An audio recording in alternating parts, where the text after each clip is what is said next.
Yes my dear friends and students, स्वागत है आपका अपने YouTube channel GDP maths hub में।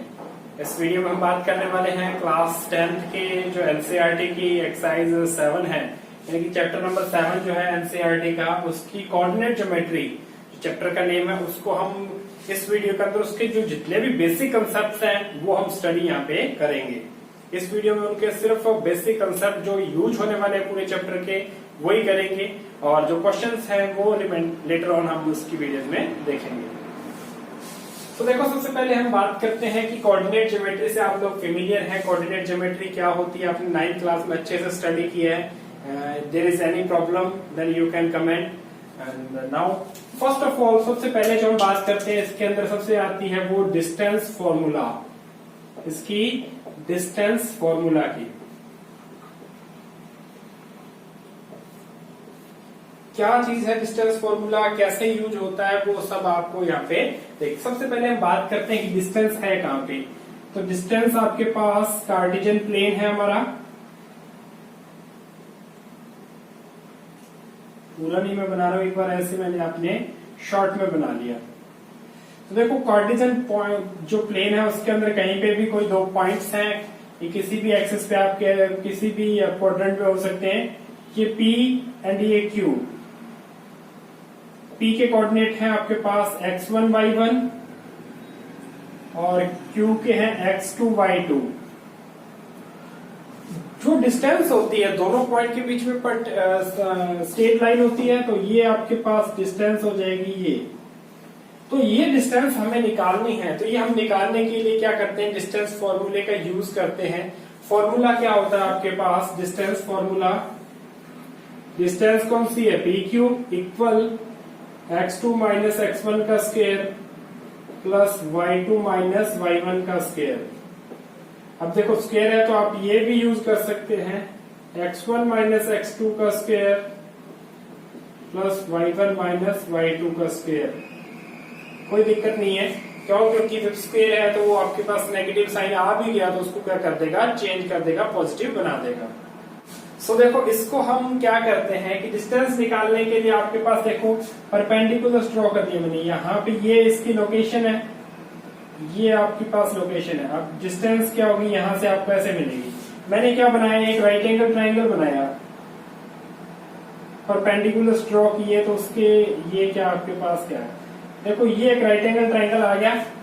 अब ये क्या है, इसका हाइपोटेन्यूज है। हाइपोटेन्यूज हम इजीली निकाल सकते हैं, हमारे पास रिलेशन होता है हाइपोटेन्यूज स्क्वायर इक्वल होता है perpendicular square plus base square.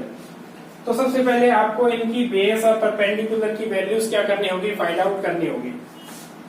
So what is the value, देखो ये वैल्यू कितनी है आपके पास, यहां से लेके ये डिस्टेंस x1 है, ठीक है, यहां से लेके ये डिस्टेंस कितनी है, x2 है, तो ये डिस्टेंस कितनी आ जाएगी, x2 माइनस x1।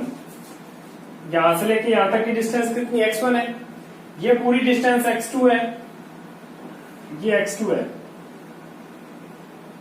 ये यहां तक कितनी है, x1 है। तो ये डिस्टेंस जो डिफरेंस है वो वही आएगा, तो x2 माइनस x1। सिमिलरली यहां तक की ये डिस्टेंस कितनी है, यहां तक ये लोग, ये कितना है, y1 है, ये कितना है, y2 है पूरा।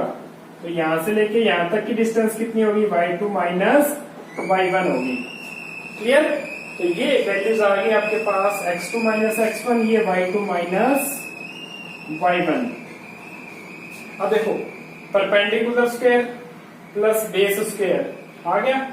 अब यहाँ PQ का स्क्वायर होता तो ये स्क्वायर को आपने क्या कर दिया, रूट में कन्वर्ट कर दिया। तो इस टाइप से आपका क्या बनता है, डिस्टेंस फॉर्मूला बनता है। Here is the distance formula, and the distance between two points in Cartesian plane, and first point is x1 y1 coordinates, and second point is Q, that is with x2 y2, that are the coordinate of the point Q. So the distance formula, distance is the direct distance between P and Q, that is known by distance formula. PQ equals to square root of x2 minus x1 square plus y2 minus y1 square. So here is a square, so you can also write the formula PQ as x1 minus x2 square plus y1 minus y2 square. Next हम इसके अंदर बात करते हैं section formula की। Section formula क्या होता है आपके पास कि दो पॉइंट हैं आपके पास कार्टेशियन प्लेन के अंदर, उनके इंटरनल सेक्शन है ये, यानी कि उनके बीच में एक पॉइंट है जो उनको m1 रेशियो m2 में, यानी कि पहले पॉइंट के पास वाला जो पार्ट है वो m1 है और दूसरा क्या है m2 है। आप जनरल में देखें तो ये दो पॉइंट है P और Q, इनके बीच में एक पॉइंट है, ये O ले लिया मैंने। यहां इसके कोऑर्डिनेट्स हैं x1 y1, इसके x2 y2 और ये आपके पास क्या है xy, इसके कोऑर्डिनेट्स हैं। तो देखो ये इसको m1 रेशियो m2 में डिवाइड कर रहा है। वो डायग्राम इसका किसी भी टाइप के लिए एक पर्टिकुलर स्ट्रेट लाइन में डायग्राम अगर हम बनाना हो तो हम इस टाइप से बना सकते हैं। देखो ये जो रेशियो है m1 और ये रेशियो है m2, इस रेशियो में आपको क्या कर रहा है, ये जो लाइन सेगमेंट है उसको डिवाइड कर रहा है। कौन सा पॉइंट, ये जो पॉइंट O है इसके कोऑर्डिनेट xy है। इसके कोऑर्डिनेट्स हमें नहीं पता, वो कोऑर्डिनेट्स निकालने के लिए सेक्शन फॉर्मूले का क्या होता है, यूज होता है। या आपको कोई कंडीशन दे रखी है, रेशियो नहीं दे रखा, इस पॉइंट तीनों पॉइंट्स के कोऑर्डिनेट पता है, रेशियो पूछ ले तो भी इस कंडीशन का यानी कि सेक्शन फॉर्मूले का यूज होता है। उसके अलावा मिड पॉइंट फॉर्मूला इसके अंदर हम आगे करेंगे। तो देखो क्या होता है आपके पास कि ये दो ट्राइंगल यहाँ बन रहे हैं, ये PQ दो पॉइंट्स है with x1 y1 x2 y2 coordinates and the point O is intersecting these points, this line segment at x y the coordinates and with ratio is m1 m2 इनका क्या है, रेशियो है। तो देखो आपके पास कि ये हम रेशियो निकालेंगे, सेक्शन फॉर्मूला बनेगा, वो बनेगा कैसे, हम दोनों ट्राइंगल्स की सिमिलरिटी देखते हैं। ट्राइंगल 1 एंड ट्राइंगल 2 के अंदर सिमिलरिटी कैसे है, 90 डिग्री का एंगल बन रहा है दोनों के अंदर, एंड ये दोनों आपके पास ये लाइंस पैरेलल होती हैं। तो आपके पास ग्राफ पेपर होता है तो उसके अंदर लाइंस क्या होते हैं, पैरेलल होती हैं। तो इस कंडीशन में ये जो आपके पास एंगल्स बनेंगे दोनों क्या बनेंगे, सेम, है ना। तो ये आपके पास क्या आ गए तो दो एंगल सेम आ गए, तो ए रूल से ट्राइंगल क्या हो गया आपके पास, सिमिलर हो गए। सिमिलर है तो उनकी कॉरस्पॉन्डिंग साइड का रेशियो क्या होता है, इक्वल होता है। तो देखो मैंने लिया m1 ओवर m2, m1 इसकी m2 इक्वल आ गया, इसका x माइनस x1 तो उसकी x2 माइनस x, इसकी आपके पास y माइनस y1 ये वाली साइड और इसका y2 माइनस y। क्लियर। तो देखो अब आपके पास क्या है, इन दोनों को सॉल्व करेंगे फर्स्ट सेकंड से तो आपको x की वैल्यू मिलेगी, इनको करेंगे तो y की वैल्यू मिलेगी। कैसे आएगी आपके पास, देखो मैं पहले दो को सॉल्व कर रहा हूं। m1 ओवर m2 इक्वल है आपके पास x minus x1 over x2 minus x के। देखो क्रॉस मल्टीप्लाई करेंगे, m1 x2 minus m1 x equal आएगा आपके पास m2 x minus m2 x1 m2 x1। अब देखो जो x वाली वैल्यूज है वो सेम साइड रख लेते हैं और जो आपके पास x1 y x2 y की वैल्यू है वो अलग रख लेते हैं। तो देखो आपके पास ये बन गया m1 x2 plus m2 x1 equal, देखो इक्वल में ये आ गया m2 x plus m1 x। अब देखो इन दोनों में x कॉमन आ रहा है तो मैंने क्या ले लिया, m1 x2 plus m2 x1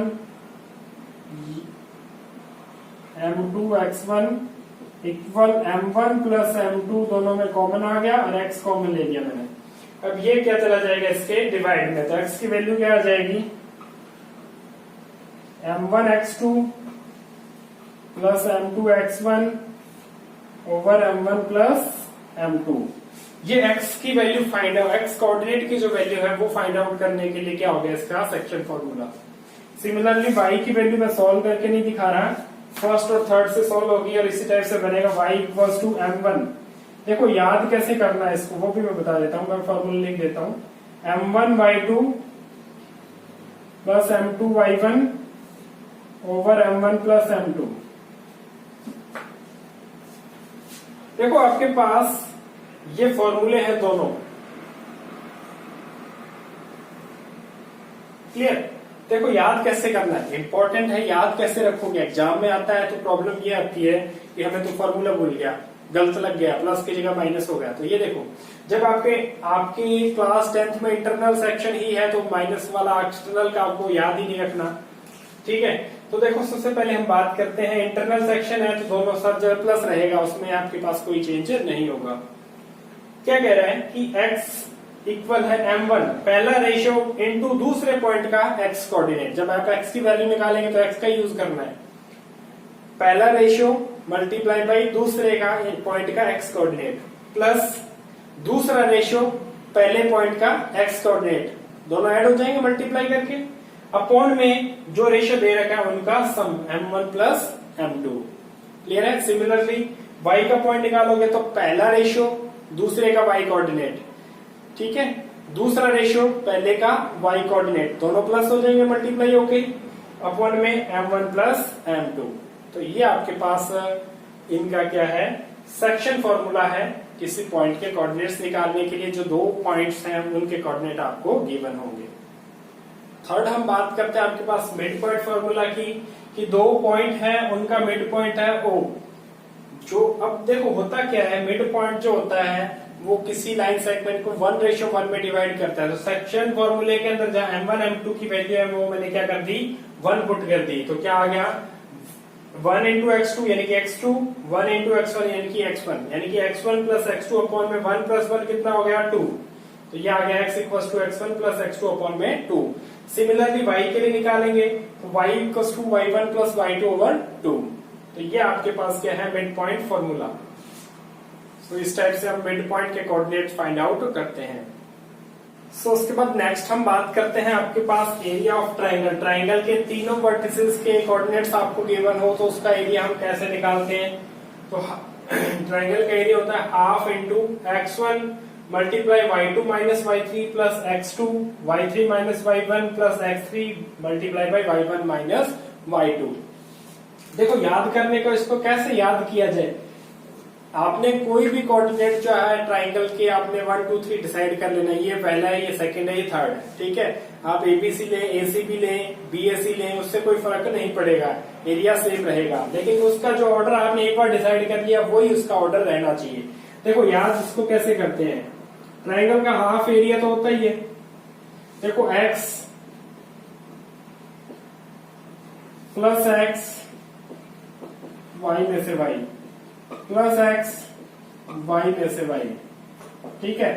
अब देखो साइक्लिक ऑर्डर याद रखो 1 2 3, ठीक है। पहले देखो आप कैसे चलोगे, 1 से 2 2 से 3, ठीक है, ये साइक्लिक ऑर्डर में चलना है। तो यहां देखा 1 के बाद क्या आ रहा है 2 के बाद क्या आ रहा है 3, ठीक है जी। उसके बाद आपने x1 ले लिया, 1 के बाद क्या आ रहा है, x पे क्या रखना आपने 2 के बाद देखो क्या आ रहा है 3 के बाद क्या आ रहा है 1 प्लस 2 हो गया था, अब क्या रखना आपने 3 के बाद देखो पहले क्या आ रहा है 1 आ रहा है, यहाँ पे y क्या हो जाएगा 1, उसके बाद 1 के बाद क्या आ रहा है 2, तो क्या आ जाएगा यहाँ पे 2। तो इस टाइप से इसको साइक्लिक ऑर्डर में याद हम रख सकते हैं। लेकिन पॉइंट जो आपने डिसाइड कर दिए, एबीसी लेना है, एसीबी लेना है, वो आपके चेंज, एक बार आपने जो डिसाइड कर लिया वही रहेंगे, उसके बाद उसको चेंज नहीं करना। क्लियर। तो ये आप इसको याद रख सकते हैं। अब इसका यूज कहाँ कहाँ होता है, मेन इंपॉर्टेंट बात वही आती है कि we know all the formulas and we know all the things about the concept, basic things is but where we use it, हम इसको यूज कहाँ करेंगे।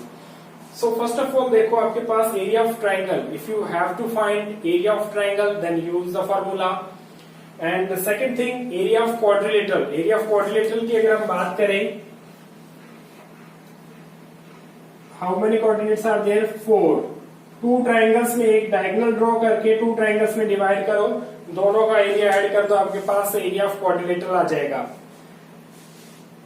नेक्स्ट आपके पास 3 points are collinear, अगर आपसे कहे कि पॉइंट्स 3 आपको गिवन है, check they are the collinear और नॉट, कोलिनियर है या नहीं है चेक करने के लिए हम क्या करते हैं कि आपके पास एरिया ऑफ ट्राइंगल निकाल लेते हैं उन तीनों से बना हुआ। अगर आपके पास वो आपके जो एरिया है वो 0 आ जाता है, दैट मीन्स पॉइंट्स क्या हैं, कोलिनियर हैं।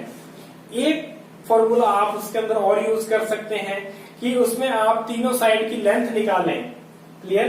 तो उसमें क्या होगा, आपके पास तीनों का जो 2 का सम है थर्ड के इक्वल आ जाए तो भी आपके पास पॉइंट क्या होते हैं, कोलिनियर होते हैं। वो कंडीशन बात की बात है। नेक्स्ट हम बात करते हैं सेंट्रॉइड ऑफ ट्राइंगल। सेंट्रॉइड क्या होता है, जहां पे तीनों मीडियंस क्या करती हैं, क्रॉस करती हैं। देखो यही ट्राइंगल मैं ले लेता हूं, ये इसकी मीडियन है, ये इसकी मीडियन है और ये इस लाइन की मीडियन है। D E and F point ये आपके पास क्या, इनके मिड पॉइंट है। तो ये जो होता है पॉइंट, तीनों मीडियंस का ज्वाइनिंग पॉइंट क्या होता है जी, सेंट्रॉइड होता है। और ट्राइंगल की प्रॉपर्टी होती है कि ट्राइंगल का जो सेंट्रॉइड है वो मीडियन को 2:1 में डिवाइड करता है। क्या करता है, 2:1 में डिवाइड करता है। तो देखो सबसे पहले डी क्या है, मिड पॉइंट है, मीडियन है, तो डी के कोऑर्डिनेट्स क्या आ जाएंगे आपके पास, इनका है तो x2 plus x3 upon 2, y2 plus y3 upon में 2, ये डी के कोऑर्डिनेट्स आ गए। अब देखो 2:1 में डिवाइड कर रहा है तो 2 इंटू ये आएगा, 2 से 2 कैंसिल हो गया, क्या रह गया x2 plus x3 plus 1 into x1, तो ये आ गया, दोनों ऐड हो गए। अपॉन में कितना आएगा, 2 प्लस 1 कितना आ जाएगा, 3। क्लियर है? सिमिलरली आपके पास y कोऑर्डिनेट निकालना है तो y1 plus y2 plus y3 over 3। तो इस टाइप से आपके पास क्या निकाला जाता है, सेंट्रॉइड के कोऑर्डिनेट्स निकाले जाते हैं। सो डियर स्टूडेंट्स, ऑलमोस्ट जितने कंसेप्ट इसके अंदर जो यूज होने वाले हैं वो हमने इस वीडियो के अंदर स्टडी किए हैं। एंड आई थिंक अगर कोई कंसेप्ट रह गया या यूज हुआ तो in between the questions I will tell you.